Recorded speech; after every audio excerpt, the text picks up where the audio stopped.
I want to start off by saying to you that I'm still growing,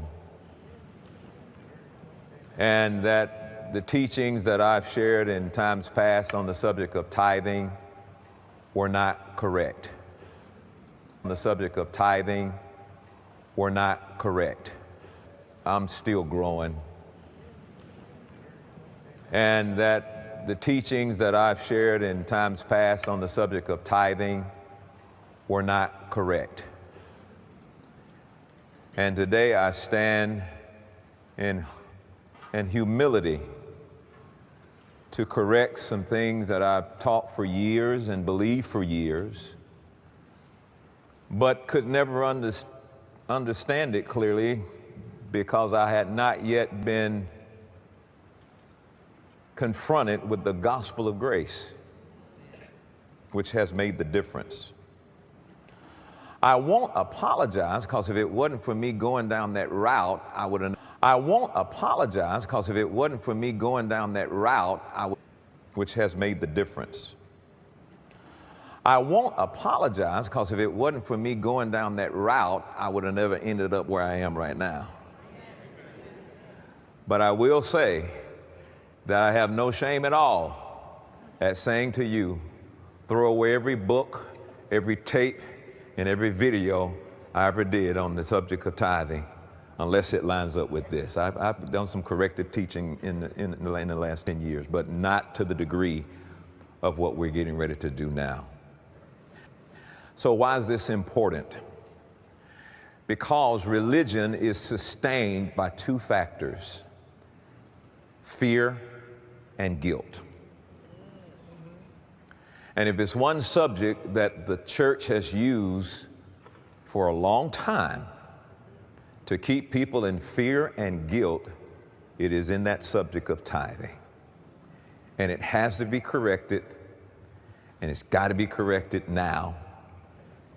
I may lose some friends, preachers may not ever invite me no more, but I think I've already been through that, so it doesn't matter. Time to unlearn the lies.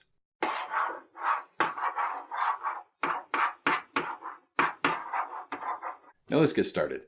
There have been a lot of false teachings about giving, and the Bible warns us about false teachers who seek to get rich by exploiting others. So when someone talks about giving, it can make people a bit uncomfortable.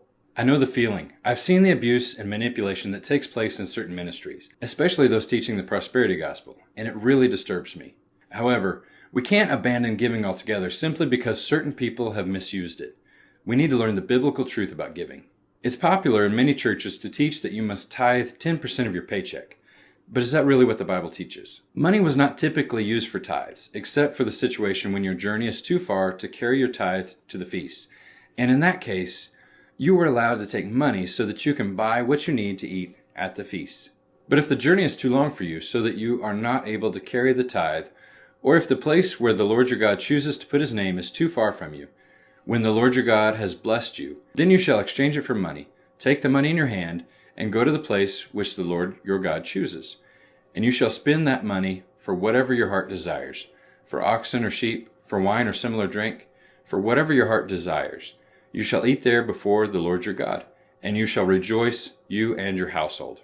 This is speaking about the tithe that's used for the celebration of the biblical feasts such as Passover, Pentecost, and Tabernacles. This money was used to buy whatever food and drink you wanted to celebrate the feast with. This tithe was specifically for you and your family to eat during the feast. The rest of the examples we see in the scripture about tithing have to do with providing food for the Levites and the poor. So the first thing we need to point out is that the biblical tithe was 1/10 of your produce, grain, and fruit. And all the tithe of the land, whether of the seed of the land or the fruit of the tree, is the Lord's. It is holy to the Lord. This is the tithe of the land. And we see from other verses that it can include grain, wine, olive oil, and various other crops. We see this type of tithe mentioned in the New Testament as well. But woe to you Pharisees, for you tithe mint and rue and all manner of herbs, and pass by justice and the love of God. These you ought to have done without leaving the others undone. We see here that the Pharisees were giving tithes from the herb gardens. The next type we see in the scripture is the tithe of the herd and the flock. And concerning the tithe of the herd or the flock, of whatever passes under the rod, the 10th one shall be holy to the Lord. Notice it's the 10th animal that you tithe, which means if you only have 9 cows or sheep, you don't give a tithe of your animals. You're instructed to give a whole animal as a tithe, not a fraction of an animal. That's why the 10th animal was given as a tithe. The Bible also says if you want to redeem your tithe, meaning if you want to keep it for yourself, you can buy it, but you have to pay an extra fifth of its value. If a man wants at all to redeem any of his tithes, he shall add 1/5 to it. This means if you want to keep your animals or produce, then you can buy them back. But the monetary value would be 15%, not 10%, because you add a fifth to its value. The tithes were given to the Levites as their inheritance because they were not given a land inheritance. These tithes were regarded as wages for the work they did in the tabernacle. Behold, I have given the children of Levi all the tithes in Israel as an inheritance in return for the work which they perform, the work of the tabernacle of meeting. The reason for this was because the Levites didn't have any land, so they couldn't grow their own food or raise their own animals. The purpose of the tithe was to provide food for the Levites. However, even the Levites were required to give 1/10 of the tithe from their portion to the Lord. Speak thus to the Levites and say to them, when you take from the children of Israel the tithes which I have given you from them as your inheritance, then you shall offer up a heave offering of it to the Lord, 1/10 of the tithe. The Bible also speaks about tithes being given to the stranger, the fatherless, and the widow. At the end of every 3rd year, you shall bring out of the tithe of your produce of that year, and store it up within your gates. And the Levite, because he has no portion nor inheritance with you, and the stranger, and the fatherless, and the widow who are within your gates, may come and eat and be satisfied, that the Lord your God may bless you in all the work of your hand which you do. In the 3rd year, this special tithe was given from the increase of the land. This was given to provide for the sojourner, the orphans, and the widows, as well as the Levites. Again, these are people who would have trouble providing for themselves, so God made provisions for them. The biblical tithe was part of the temple service and was given to provide the Levites and the poor with food. Tithing was a type of sacrifice that was offered to God to support the ministry in the temple. However, the temple was destroyed in 70 AD, and we have no Levites to give our tithes to.